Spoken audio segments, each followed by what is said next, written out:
Empire.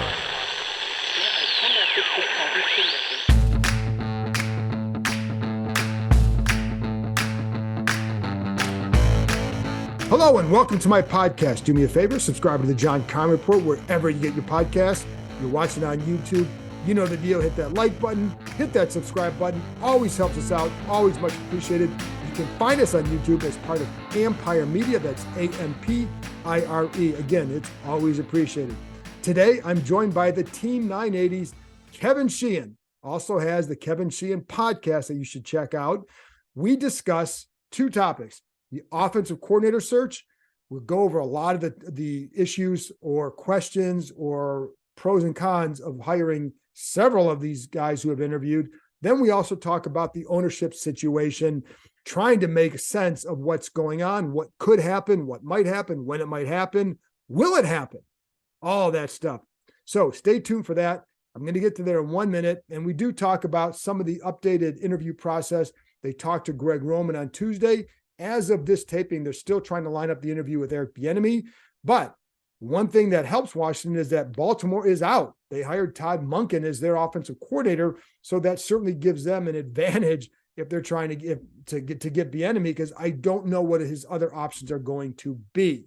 So stay tuned for that. And by the time you hear this, we probably will already know when that interview will take place. There's a good chance that this whole process could be wrapped up by the end of this week. And we all do a lot of this for that. And I did the sign of the cross because I think kind of like to just know who they are instead of speculating on who it might be. Let's speculate finally about who this person is and what they might do here and how it impacts the offense and several of the players involved. As far as, and like I said, with Bieniemy, we get into Bieniemy, and one thing I will stress on that, like I do think he's a very good candidate, and I think I'm intrigued by him, just like I'm intrigued by Sam Howell. I think there's more mystery to what Bieniemy could do because he doesn't have the same track record as some of these other guys. And so I think that can be very good. And I think it's intriguing. It could also be like, hey, we don't know what he's going to do. And you got 1 year to really prove yourself. So, that could be a tough situation for him, for the team, but the ceiling could be higher. Just don't know. I do know, and we talk about this in there, that he has a reputation of being very hard on his players. That's fine. I think if you have guys, not just about who can take it, I will say, I think two things. One, I think you could use some of that oomph in the offensive room, on the offensive side of the ball, and just some more energy, not just from the yelling and all that, but from the faith in the game plan. That creates its own energy. When you believe in what this guy's putting in, you practice and play it a little bit differently. So I think that if he can bring that, that'd be great for them. And I think, but the other part is, I don't think this is necessarily a group that needs to have a kick in the fanny, so to speak. You have a lot of really good pros on that side of the ball. The biggest issue with this offense has been a couple of things. You need to get consistent play from the quarterback position, and you need a better offensive line. And I think they're going to address the line, and we'll see what Howell does to see if he can be that kind of guy. And as someone else over with the team told me the other day, listen, whoever comes in really has to do is be better with the red zone offense, because that was the number one issue that this team had last season. So a lot of the things that they can improve with the line, with the quarterback play, et cetera, can lead to better red zone success. And there you go. So for some reason, I just want to tell you all that. That's all I really have as far as the offensive coordinator stuff goes. And so let's get to my conversation with the Team 980's Kevin Sheehan. Kevin, I wanted to talk about a couple of things that I think, one thing we have a good idea on, and one thing I don't think we have a great handle on, which is the ownership situation. Get to that in a minute. You had an interesting interview with Josh Kosman, right? Is that a concept? From the New York Post the other day on your podcast. If you haven't listened to it, go listen to it. I think that was on, was that last week that you talked to him? Friday. Yeah, okay. So it was the 10th, I think it was. So yeah, go back and listen to it, because I thought he was pretty insightful about this whole situation. But let's start with the offensive coordinator and stay on the field for right now. So as we record this, the Ravens have hired Todd Monken to be their OC. That means if they want Eric Bieniemy here, then I don't know what his choices will be. But how do you assess like what the coaches that they've been interviewing for that position. And again, today they were talking to Greg Roman. How do you assess this search so far? You know what I was thinking about, John? Imagine he comes here after the parade, interviews, and doesn't get offered the job. I mean, I'm talking about for Eric Bieniemy. Yeah, and this is the guy who has had more interviews than anybody in the last 4 to 5 years and has not yet gotten an offer. Right. And now, he's been reduced to looking for offensive coordinator jobs, lateral moves. Now, for him, it may make sense because he'll be given the reins of an offense and he'll be out from underneath the shadow of Andy Reid. But what if he comes here and doesn't get the gig? Because I do think that it's really, I mean, you have to ask yourself, there are red flags around Eric Bieniemy. Right. There just are, because and it's not all race related or black head coach. A lot of the places he's interviewed, eventually those teams hired black head coaches. Something's not right there, and I don't know if it's that, well, he never really had the responsibility under Andy Reid, or he doesn't interview well, or some of the other things. But if he comes here and doesn't get offered the job, by the way, he's not under contract in Kansas City anymore. Right. And Matt Nagy's on that staff. Correct. And I think he's going to get elevated to OC. Correct. And Andy Reid was talking him up in such a big way after the Super Bowl. Like, he really wants Bieniemy to get a gig. I'm sure it's heartfelt. I understand that. But what if he doesn't get a gig? Does Kansas City hire him back? I don't know. And I think it's interesting. Right. So, he may be one of these guys that just doesn't interview well, but if you give him the gig, he's going to prove how great he is. And we don't know. Right. We don't know. Right. But and I do. Go ahead. I was going to say, I thought your report about Roman was interesting because right from the moment we heard the soliloquy from Mayhew and Rivera about 2-to-1, run to pass ratio. And this is our philosophy. This is who we've always been. This is who we want to be. Yeah, except that, you drafted a wide receiver and you tried to trade for Matt Stafford and Russell Wilson, and desperation called for a trade for Carson Wentz, whatever. I said that day, you know what? If this is who you really want to be, go hire Greg Roman, draft Anthony Richardson, and turn yourself into the Baltimore Ravens, except with more talent at wide receiver. Go do that. If that's really what you want to be, go do that. The Roman thing's interesting. Why do you think he hadn't interviewed or been hired? Was he just waiting for a head coaching position that now doesn't exist? Right. I think he was waiting to see where things would go, because I know they reached out to him early on after he was free, just to inquire like the possibility of it. And I think some of it was just not sure of the interest at that time, certainly circled back and now had the interest because they actually are talking to him. And, he also has experience with young quarterbacks. He worked with Kaepernick out in San Francisco. Right. I think that matters to them. And I would be curious to see with the Bieniemy thing, because the interview stuff is something I've always heard. We also know, like, Logan Paulson talked about this because he was at UCLA when Bieniemy was a coach there, and other guys have talked about this, how hard he is as a coach on players. And when you're dealing with adults, they don't always want to be treated a certain way. And people can say, well, you're in the NFL, you suck it up, whatever. But in the NFL, these guys want to be treated, like you're an adult. And so that it can be different for some players. Is that part of the issue? I don't, I'll be honest, Kevin, that may be something they need on this offense. And so but I do wonder with that. I also think that Shurmur is going to be very interesting here, because if they decided not to go with Bieniemy and not Roman, then I think Shurmur would be the guy that I just handicapping it. You think more so than Zampese?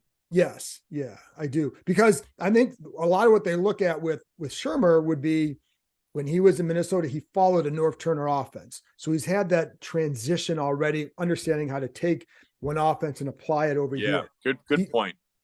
He's worked, I think the Case Keenum year in Minnesota factors into this discussion. And as far as like, if they went in that direction, I think that's something you'll hear, like the success he had there. He had some success with Nick Foles. I think Foles' best season, the 27-2, was with Shermer. So like, I think that, that could be why they go in that direction if Bieniemy doesn't work out. I think there's a definite, certainly more than an intrigue with Bieniemy because of the offense he was in and the Andy Reid connection. But it's interesting because Harbaugh has that same connection with Andy Reid, and they decided to go with Monken. Two things. One, you mentioned Case Keenum. He was here. Yeah. I know he wasn't necessarily the favorite for all of you on the beat. No. I don't know if I'm talking out of school, but he played for Pat Shermer in Minnesota, and he's a free agent, and they want, a veteran quarterback potentially at $3 million a year or whatever at a low price tag to come in here and be the mentor for Sam Howell, or potentially start if Sam Howell can't do it. The other thing I was thinking about too today is that, I don't know what the relationship is with Alex Smith anymore with anybody in the organization, but Alex Smith would be a great guy to talk to about Eric Bieniemy and Greg Roman. Right. He played for Roman in San Francisco. He played for Bieniemy in Kansas City. They have plenty of people they can talk to, but this staff in particular had a quarterback that played for both of those guys. That's interesting about Shermer. I mean, I figured it's Shermer or Zampese, but I just, I had Phil Longo, the offensive coordinator at Carolina, who coached Sam Howell. Right.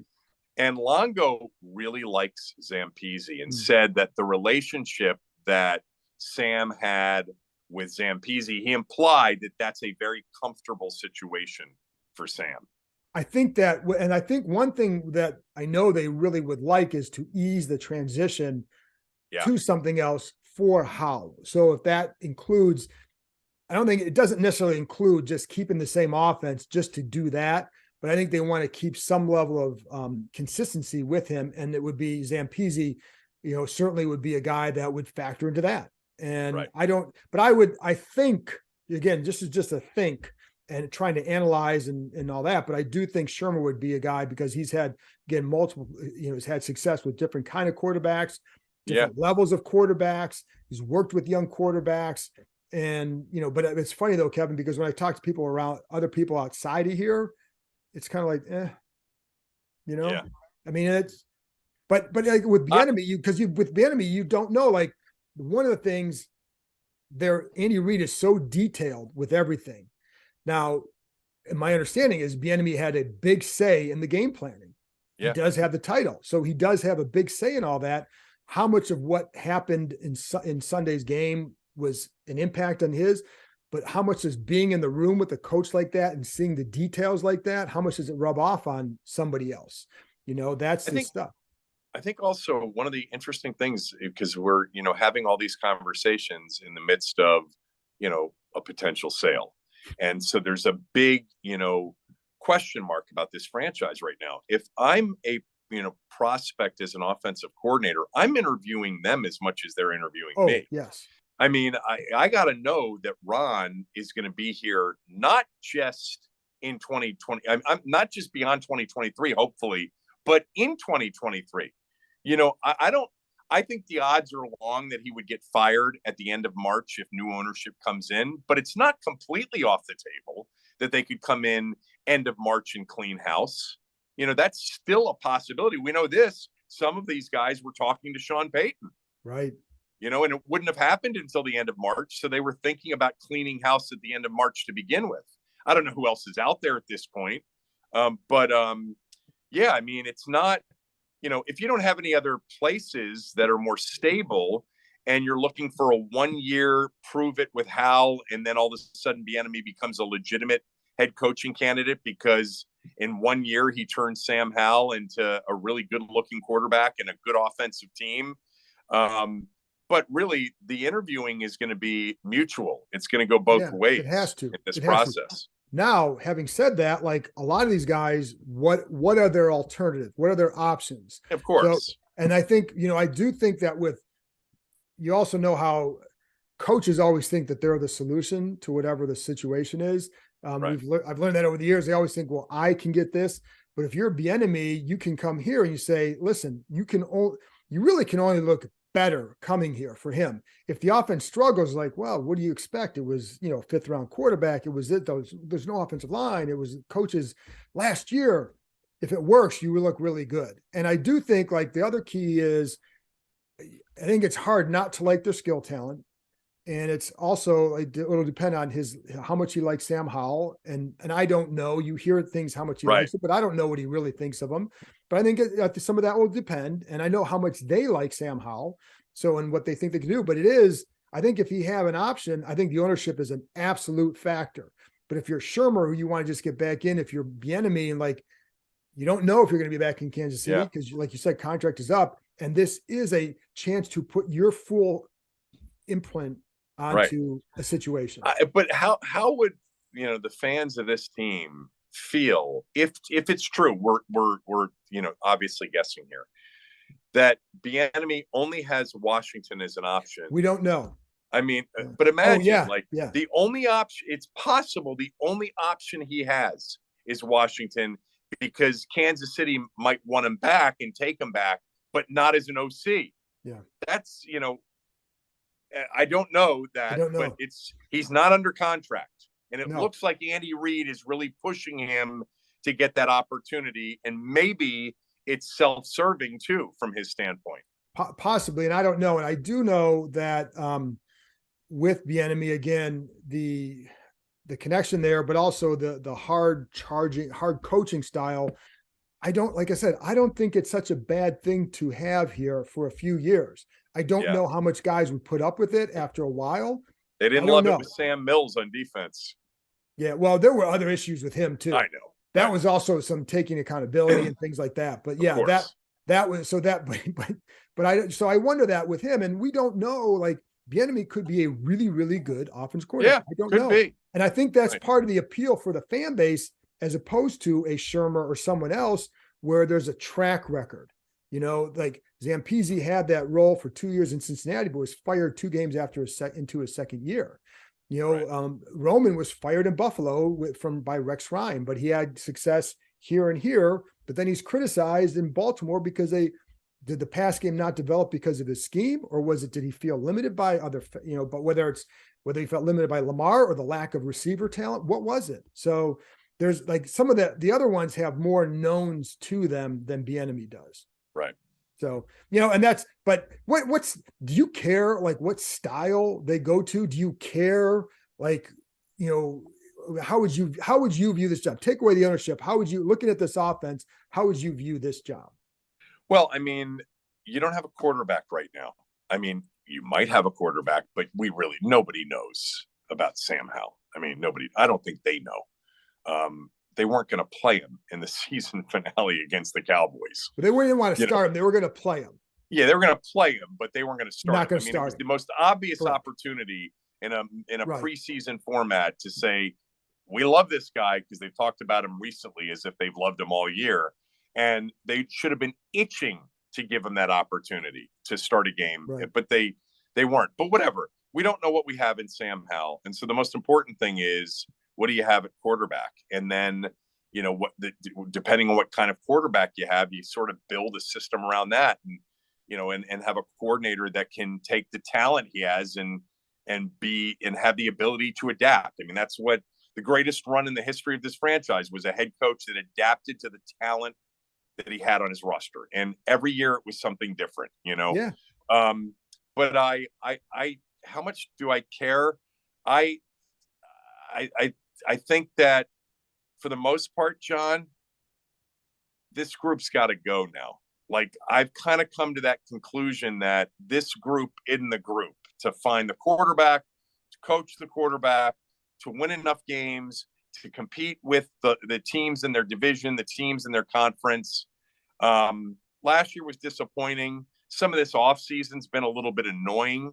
I think, this time next year, you and I are going to be sitting here having a conversation about a whole new staff and a whole new group of people in the organization under a new owner. So whatever happens in 23, I think it's going to be very interim, because I don't see them changing a lot of minds with what they have now with a 13-4 season and a deep run into the postseason. That doesn't seem very likely. Right. And that's what I say. It's going to take, and we don't know, again, it depends on who the owner is, but a new owner always brings their own people in. And when you do that, you're going to look at everything as like, is it going the right direction? This is year 4. So you better, and again, off the top of your head, and it's hard to know without knowing who the owner is, what would it take to say, oh, okay, this is going all right, let's just stay the course? What I just described, 12, 13 wins and a couple of playoff wins. I mean, when Dan bought the team, he got rid of Charlie and brought in Vinny, kept Norv. Norv won the division in 99. They won a playoff game. It's the closest to the NFC Championship we've been since Snyder took over. There was a 14-13 divisional loss at Tampa Bay with the Turk brothers, with the snap and the hold and the whole thing on the last attempt by Conway, right? Yeah. And he kept Norv for 2000, fired him at the end of that year, but he came back with Norv. So Norv did enough in that first year for the new owner to say, let me get you an all-star lineup, Deion Sanders, Bruce Smith, etc., Jeff George, and let's run it back. So, he's got to win. They got to be in the playoffs. They got to win a game or two I would think. If not, they're going to clean house. I would think. And it's the 4th year. It's not the 2nd year of his tenure. And that's why it's interesting going with Howell as opposed to the quarterback, because you don't know. But I think the idea certainly is, are you better off with Howell or a guy like Derek Carr? If you get Carr, you can't build up your line as much. You can't spend over here. They're not going to get Carr. And Carr's they're not going after him. Yeah, no. Yeah, there's no chance. Carr's going to have his choice. Right, and my only point is going for a level like that, like they did last year, which they're not going to do this year. But it is possible, right, John, that it ends up being a Jacoby Brissett or an Andy Dalton or Case Keenum or Teddy Bridgewater, and that quarterback is just better and ready to actually lead an NFL offense at a higher level than what we've seen around here for a few years. And with that defense and building up maybe the offensive line, and with a big-time running back in his 2nd year and another one in his 4th year at this point with the young receivers, that they could go out in that division, tough division, win 9 games and be a wild card team. Ron could be looking at it from that standpoint. Maybe the biggest acquisition they make is that veteran quarterback at $3 to $4 million a year. If they don't completely buy into Sam Howell as much as they've been saying. Maybe Sam's the guy, but I would bet that they have reservations too as to whether or not he's completely the answer. Like they're not 100% bought in yet. Well, and I think that's why they want to get a veteran quarterback and say that he has to earn the job. But I also know, like, they, even before the draft last year, and I've said this on here a few times, but even before the draft last year, I heard how much some people over there liked him. And so, like, I know their like of him was legit. But there's a difference between really liking a guy and saying he's ready to now go lead a playoff team. And we don't know. I think, like, that's why they're going to have to bring in a veteran quarterback, not to a Derek Carr level, but to the guys you said. And Taylor Heineke would be in that mix because he's in that kind of that ballpark. He also played for Shermer. You have Nick Foles, who has played for, I think, Shermer and Bieniemy. Now, he's not a free agent, though. He's still with the Colts. But if he somehow becomes free, I don't know, then you'd look at a guy like that too, just because the experience in the offense. But I don't know. There's ways to go. The first thing it's also just this group, right? In terms of just, okay, great, they like them. What does that mean? I mean, they liked Carson Wentz. They liked Kyle Allen. They liked, or thought they were good enough in year one not to consider Tua or Herbert seriously. Now, Ron told me on the air, actually, I'm pretty sure he told me on the air, that Tua was off their board because of the hip injury, but that they didn't really love Herbert. They like Chase Young a lot more. So they haven't been real good at the quarterback, identification, and selection to begin with. So they may like Howell, but the rest of the league passed until the 5th round on Howell. And there were a lot of teams that needed quarterbacks. Right. And I did talk to some teams because I asked some people about him, and other teams, there are some that liked him, but maybe in that, they felt like he was really good value in the 5th, But you're right. Like, some of them took other quarterbacks early in the draft that teams that I talked to. So, but I do know that they like him. I'm intrigued by him. I don't know about you. I am too. Yeah, I am too. I'm definitely, but you can't. The one thing, and it's funny because, and I've told some people this, the one thing this fan base should know after 3 decades of looking for that position, it's not solved until it is. And so, like, we don't know. We thought Robert was going to be here for 10 years playing at a high level, and he wasn't. We thought, this guy might, that guy might. And so I think it's like you can be intrigued by him, but I don't know where it's going to go. But I do like what he offers, and then we'll go from there. So that's about the best thing. They did have, and your listeners and my listeners hate when I bring this up. They did have one guy that could have been here for 10 years. But they screwed that one up. Yeah. And that of course was a different regime, and they messed it up from, the first offer, but that's a whole nother, that'd be a whole nother 30 or 40 minutes. I you're right. They need to just keep swinging. Sam Howell was a swing 5th round. Yeah. I personally would continue to be aggressive at the very least in the draft, because I don't think they're going to go after Derek Carr or Rodgers if he's available. I don't think they have the ability to do that right now with the ownership, thing going on. But if they like a quarterback in the draft, they should absolutely draft one, even at 16. If they like one, if they love Anthony Richardson and he's sitting there at 13 and they're afraid somebody's going to pick him, they should consider trading up. They should have a few years ago, I know they thought about a potential trade up for somebody, maybe Justin Fields. They should have done it. They need to keep until they get one. They have to keep trying and trying big. It's the one area in which I would not criticize them. They haven't picked correctly, but they wanted Matt Stafford and made a serious offer to Detroit for Matt Stafford. They made a serious offer to Seattle for Russell Wilson. It would have backfired perhaps as it did in Denver, who knows?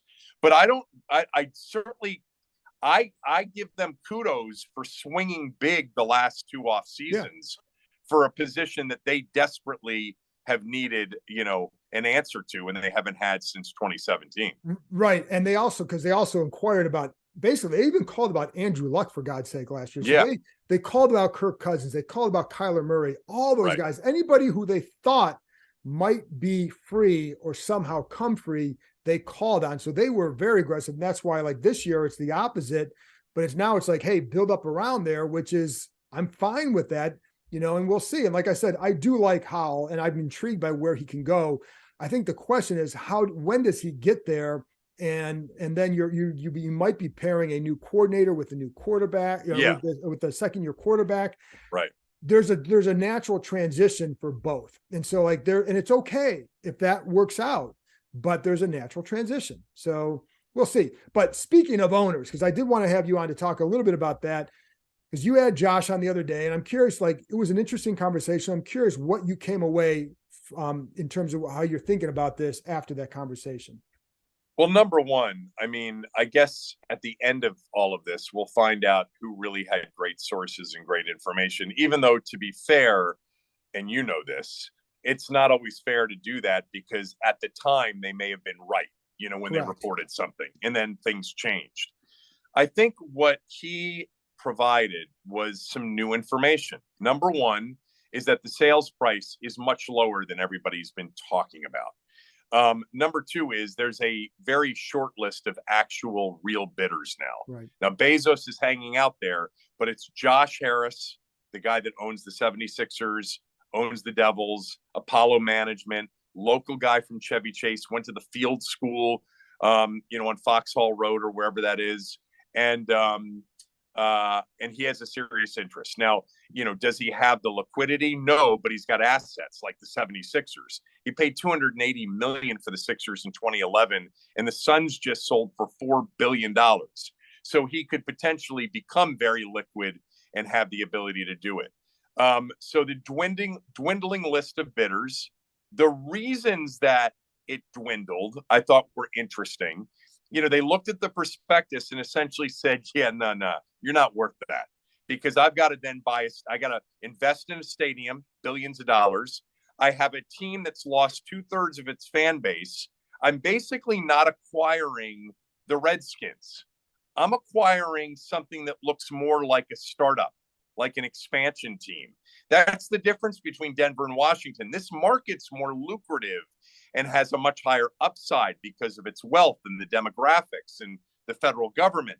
But Denver had a stadium and they have a fan base. Washington has the lowest season ticket base in the league by miles, lowest percentage of capacity sold, some of the lowest local television ratings of any NFL team, and a profit margin that has shrunk by 26% over the last 5 years. So these guys are looking at it saying, yeah, I mean, I'm interested, but you're not worth much more than Denver's worth, and I think that was a surprise to me. Now, if Bezos comes in and says, I'll give you $6 billion, maybe he takes it. I do think he's going to sell the team, John. I think you feel the same thing because he kind of has to. And I think there are a lot of reasons financially. He's got debt. He's got a stadium that he can't afford. There are personal reasons. I think the family, really wants him to move on. And clearly every owner in the league is saying, this market's not viable with you in it. You got to go. You have to sell the team. So, I think you're right. But I think what I learned was price much lower than people thought, dwindling list of bidders because of all of the things that I just mentioned, and that Bezos really, he said the owners would love to have Bezos. The question is, would Dan sell to Bezos? Right. Because, he blames the Post. They blamed the Post, at least somewhat for the predicament that they're in. And I just wonder with the Bezos factor, because the other factor for Bezos is Seattle. And if he wants to wait and buy Seattle, right, you have your stadium. And it's funny because I was talking to somebody, you have your fan base. Right. But I was talking to somebody about the stadium aspect, somebody who knows this stuff very well, analyzes it, blah, blah, blah. And I asked him about the stadium factor. He's like, it can work pro and con, because it can work like, hey, you don't have to pay for it, but if you can buy it, now you can make it your own and you can build the way you want. You can create what you want. And if they can create their little city with the stadium and all that, then you get the benefits of that. So, right, and so but I think with Bezos, the feeling was, first of all, would he do it? I don't know that anybody really knows for sure. But what I also know is his side hasn't come out and said he's not interested. So that keeps it alive. But would he wait till the end and say, okay, you want to get $6 billion? Here it is. Nobody else is going there. I just went there. Would that get it done?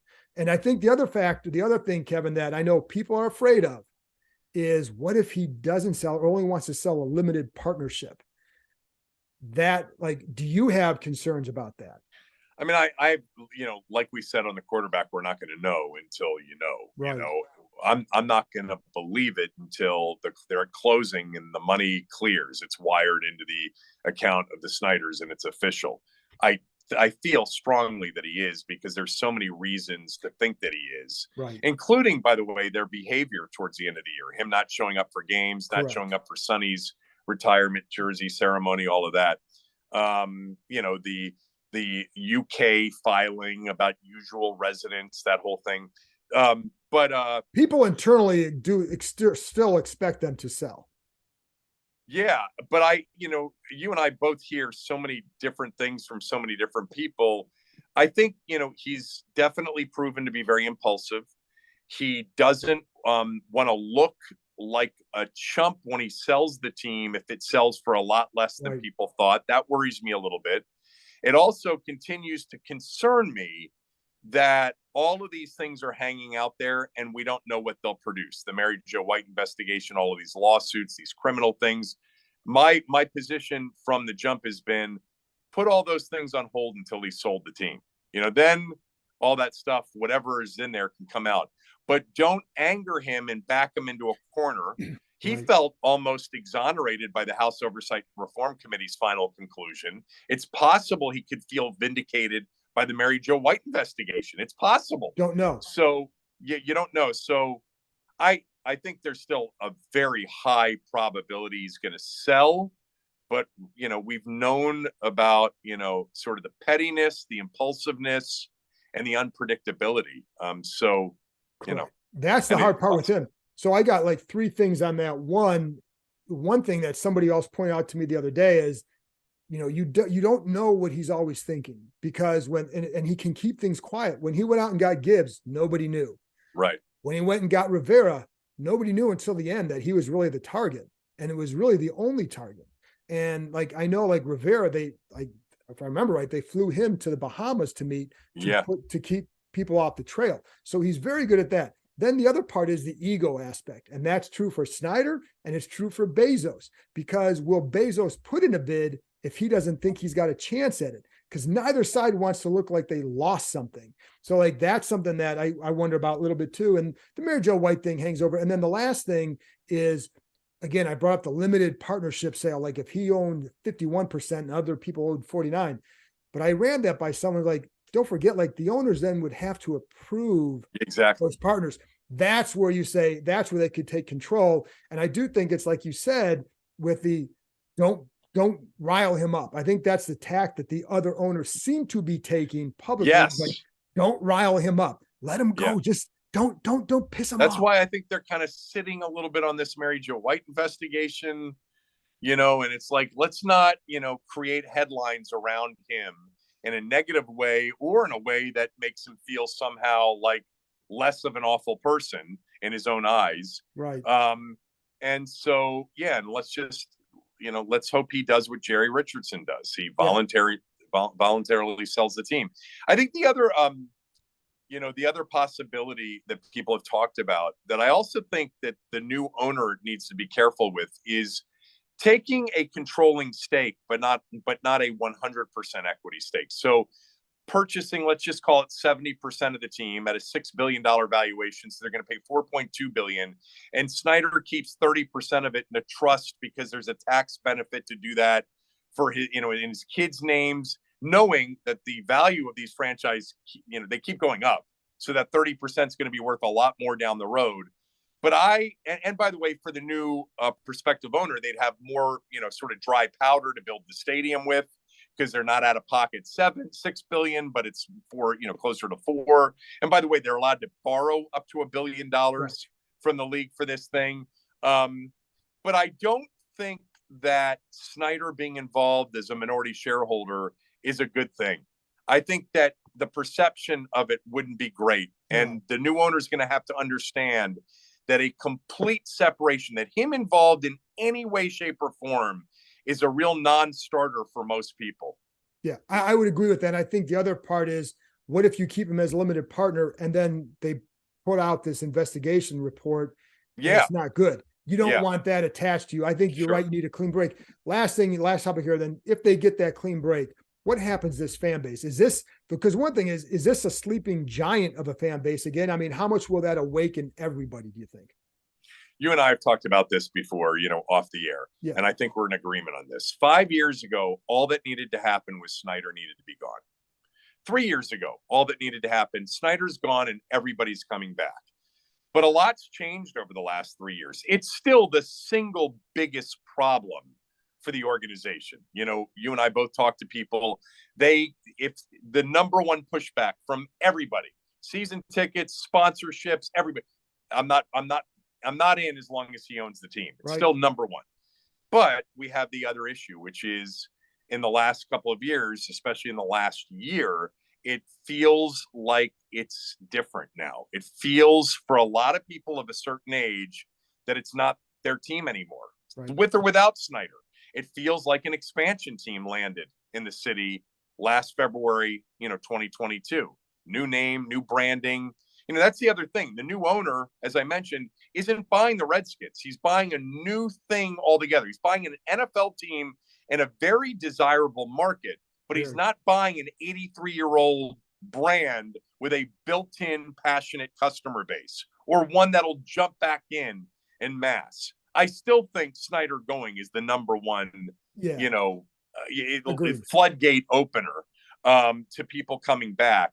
But there are some people I know that have moved on for good, and I think, it's the name, it's the wearing down after all these years of being less interested because of the losing and because of the embarrassment. But you don't have a chance with him here. You've got a much better chance with him without him here. Right. And Kevin, I appreciate your time. And my last thing is I do think it ends up selling. And I also think that a lot of fans would come back. And I think what they have to do is give them a reason to come back. Then it becomes what anybody would want to see is it's about the product in the field that brings you back and not all the other stuff that's been going on over the years.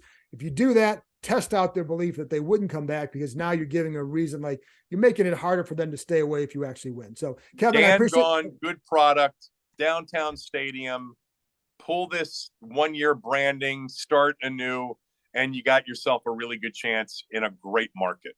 There you go. I agree with it, Kevin. You can check him out on ESPN, or not ESPN 90, just on 980, and also check out his podcast. Kevin, thanks a lot for coming on.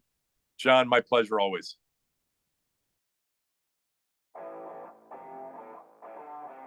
That's it for this episode. Thanks to Kevin for joining me, and thank you, as always, for listening. I'll be back on Thursday night, Friday with another podcast, hopefully talking about the end of this offensive coordinator search. If not, we'll be talking about something else. Thanks for listening, and I'll talk to you next time.